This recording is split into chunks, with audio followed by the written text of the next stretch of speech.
Siapa yang tak ingat dengan tanaman durian bawor saya di sini? Yang itu hari saya pindahkan ke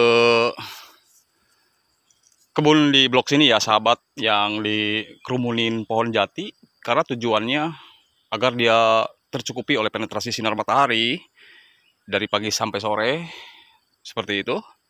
Dan di pohon durian itu pohon jati itu kemarin itu kan tidak terpapar oleh sinar matahari. Jadi tentulah pertumbuhannya stuck di situ-situ saja. Tidak seperti saat ini ya. Ini sudah 5 bulan saya pindahkan ke sini dan alhamdulillah pertumbuhannya sangat signifikan sekali ya, dan dia tidak stuck di situ-situ saja, jadi ke atas tidak, ke bawah pun tidak, atau ke pinggir pun tidak. Dan setelah itu saya barusan melakukan penggemburan. Tujuan daripada penggemburan itu adalah yang biasa sudah saya jelaskan di video-video saya sebelumnya, dan tidak ada maksud untuk menggurui siapapun, termasuk untuk para suhu ya. Ini khususnya untuk para pemula, khususnya untuk mau belajar bertani. Terima kasih. Simak terus kelanjutannya bagaimana cara merawat tanaman durian yang masih kecil. Baik, yang ada di lahan. Warahmatullahi wabarakatuh. Sampai jumpa lagi di channel saya Rudian Putra, sahabat. Di sini saya setelah melakukan penggemburan, tentunya sebelumnya saya melakukan pembersihan gulma agar tidak ada persaingan unsur hara di dalam permukaan dekat-dekat akar tanaman durian bawor saya di sini yang sudah saya pindahkan kemarin 5 bulan yang lalu, sahabat ya. Dan kenapa saya melakukan penggemburan? Karena di sini sudah 2 hari 3 hari kemarin diguyur hujan terus, dan kesempatan saya untuk terus melakukan penggemburan. Dan saya melakukan penggemburan semaksimalnya saya mungkin untuk pertumbuhan tanaman durian yang baru pasca tanam di bawah 1 tahun. Saya akan melakukan penggemburan di saat 1 bulan 1 kali. Tujuannya agar tanahnya ini tidak padat.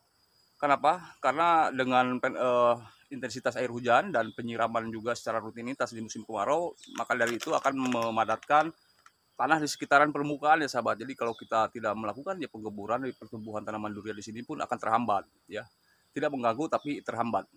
Jadi kenapa serasa seperti dia kesesakan dalam bernapas kalau kita tidak melakukan penggemburan ya. Dan tujuan dari penggemburan di sini supaya akarnya itu lebih mudah lagi untuk dia terus merambat ke sana kemari dan memperbanyak populasi mikroorganisme yang ada di dalam tanah, selain menghijaukan zat klorofil pada daun dan memperlancar penetrasi fotosintesis ya di pagi hari untuk tanaman durian. Dan bukan untuk durian saja, kalau ketika melakukan penggemburan khususnya untuk semua jenis tanaman ya, baik tanaman cengkeh, semua tanaman ya, tanaman yang berubi-ubian, itu penggemburan itu sangat penting. Apalagi setelah melakukan penggemburan, kita melakukan pemupukan. Dan cara melakukan perawatannya di sini, hindarilah drainase yang buruk. Contohnya seperti banyak begenang air di sini dan bisa melakukan terjadinya pembusukan pada akar ya, sahabat. Jadi kedua, kemarau lakukanlah rutinitas penyiraman. Dan kebun siapapun yang jauh dari air, yang tidak memiliki air, tumpuklah ya gedebok pisang, dibelah lalu ditumpuk. Dan bukan berarti tidak melakukan penyiraman ya, tapi tetap disiram pakai infus gas dari botol aqua, itu bisa dibawa dari rumah, dari sungai, dari mana-mana aja ya yang sekiranya ada sumber air. Jadi itu tujuan daripada penggemburan. Dan lakukan perawatan ya, dan hindari hama penyakit. Dan hama penyakit bisa hama penyakit dari daun contohnya bisa dilakukan dengan penyemprotan yang rutin minimal ataupun maksimal 2 minggu 1 kali, minimal 1 minggu 1 kali, dan tergantung keadaannya pada tanaman durian di sini. Dari sini sejujur aja belum saya melakukan penyemprotan lagi karena saya sibuk melakukan pembuatan lubang untuk melanjutkan penanaman. Dan di sini saya akan melakukan pemupukan ya. Karena pemupukan untuk NPK majemuk ya, baik NPK apa aja ya, saya di sini tidak ada maksud untuk mempromosikan ini ya, mempromosikan pupuk, tidak ada maksud untuk itu. Hanya saja kita sharing aja, diberi pengalaman. Sebetulnya NPK itu semua sama, ada jenis-jenis unsur haranya yang ada di dalamnya seperti nitrogen 16%, fosfatnya juga 16%, kalium juga 16%. Jadi untuk penggunaan sistem kocor, sahabat, bisa dilakukan drum air dan dicampurkan pupuk ini, kemudian aduk hingga larut kan seperti itu. Terus pindahkan larutan pada ember, gunakan gelas air sebagai takaran. Begitu. Jadi siramkan larutan yang udah ditakar pada tanaman, jadi sekitaran akar sekelilingnya. Jadi baik, saya akan lanjutkan melakukan pemupukannya dan setelah melakukan penggemburan, pembersihan gulma, karena pembersihan gulma itu sangat penting sekali untuk di sekitaran permukaan tanaman durian di sini. Dan anggap aja di sini aja hanyalah 30 gram atau 60 gram untuk terus melakukan pemupukan pada permukaan tanaman durian. Hanya di sini aja. Biasanya saya ini jujur aja melakukan pemupukan di sini tergantung keadaan dan situasi kondisi cuaca juga. Kalau cuacanya di musim kemarau bisa dilakukan pemupukan dengan pupuk organik padat ataupun pupuk organik cair dari pupuk kotoran hewan yang sudah difermentasi tentunya. Lalu disiramkan. Jadi kalau pupuk kandang yang belum terfermentasi berarti itu masih kotoran hewan dan sangat bisa merugikan pada tanaman kita yang ada di lahan ya. Karena yang belum terproses fermentasi ataupun menjadi kompos itu tanaman hewan, kotoran hewan biasanya dia membawa hama bakteri patogen yang tadinya kita niatnya untuk menyuburkan malah bisa merusak suatu tanaman. Karena banyak contoh di sini tanaman-tanaman saya alhamdulillah jarang yang mati. Saya tidak berharap tanaman saya ingin mati, tidak. Dan alhamdulillah tanaman saya selalu signifikan pertumbuhannya seperti ini, subur sekali ya. Untuk khususnya perawatan tanaman-tanaman durian yang masih kecil, banyak sekeliling saya di bawah, di atas, di pinggir kanan. Tanaman-tanaman durian di sini pertumbuhannya sangat signifikan. Yang penting hindari yang bisa menaungi kebutuhan penetrasi sinar mataharinya ya, itu khususnya. Jadi kemarau kita siram. Jadi butuh penyiramannya ini tanaman, semua tanaman ini, tanaman berbuah itu biasanya memerlukan air betul-betul itu di bawah pasca tanam 3 tahun pasca tanam. Di atas pasca tanam 3 tahun membutuhkan tapi tidak banyak intensitas air hujan ataupun air penyiramannya itu. Karena dia akan mengeluarkan bunga buah melalui stressing air.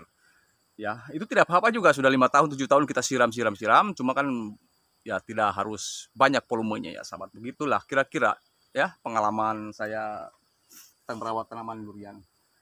Karena saya di sini tidak ada yang saya kerjakan selain adalah bercocok tanam, merawat tanaman dan menanam ya atau membersihkan rumput juga. Hari-hari saya terus rawat tanaman. Jadi ketika kita memperkerjakan orang lain bukan berarti kita yang memiliki kebun itu tidak kontrol, tidak peduli sama tanaman kita sendiri. Jadi yang memiliki tanaman juga atau memiliki para pekerja ya khususnya, karena semua pekerja itu tidak semua para pekerja paham tentang semua tanaman. Jadi kita juga harus peduli dan ada perhatian pada tanaman kita. Begitulah kira-kira ya bagi yang memiliki tanaman durian gitu ya. Jadi lain waktu akan saya bahas kembali tanaman-tanaman cengkeh selain tanaman durian di sini, tanaman pisang. Dan kemarin ada yang bilang kebunnya kotor. Jadi kotornya itu maksudnya kotor apa? Kalau banyak rumput sengaja sahabat ya. Karena ilmu pertanian itu membersihkan rumput apalagi di tanah-tanah yang lereng atau miring ya sahabat ya. Tentulah kita memangkasnya jangan sampai tipis sampai ke bawah tanahnya. Tujuannya nanti musim hujan akan terjadinya proses pencucian unsur hara pada tanah itu sendiri yang terbawa hanyut erosi air hujan. Dan yang kedua, dia bisa pecah tanahnya itu ya. Pecah karena tidak ada kelembapan daripada perlindungan evaporosi daripada rumput itu sendiri. Karena rumput itu, sahabat, maaf saya bukan menggurui siapapun, maaf sekali ya. Karena rumput itu ada yang merugikan, ada yang menguntungkan. Rumput yang bisa merugikan itu yang bisa melilit tanaman durian atau tanaman-tanaman lain dan bisa mematikan ranting. Itu salah satu contoh yang bisa merugikannya. Dan yang kedua ya, contoh yang merugikannya itu daripada rumput, dia bisa menjadi tempat reproduksinya para virus, tempat inangnya para virus. Ya, seperti hama kutu kebul, hama-hama yang lain yang berlindung di dalam rumput itu, rumput liar, ketika diturunkan hujan maka akan menyebar ke tanaman kita. Ya. Jadi hanya itu saja sahabat ya, cara merawat tanaman durian yang masih kecil. Dan yang menguntungkannya itu untuk tanaman rumput ya, rumput liar bukan tanaman, rumput liar.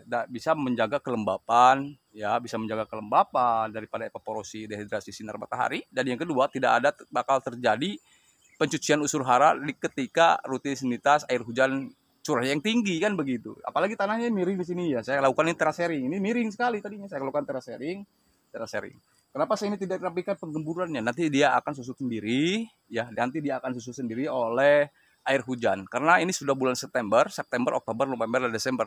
Tentulah curah hujan akan tinggi. Percayalah sama saya, curah hujan bakal semakin tinggi. Dan dari tingginya air hujan ini akan terjadinya pencucian unsur hara. Kalau di tanah miring ini kita pangkas ya rumputnya itu setanah-tanahnya. Ya, memang kelihatannya sepintas rapi kebunnya, rapi kebun. Yang namanya kebun ya, bikin aja suasana kebun.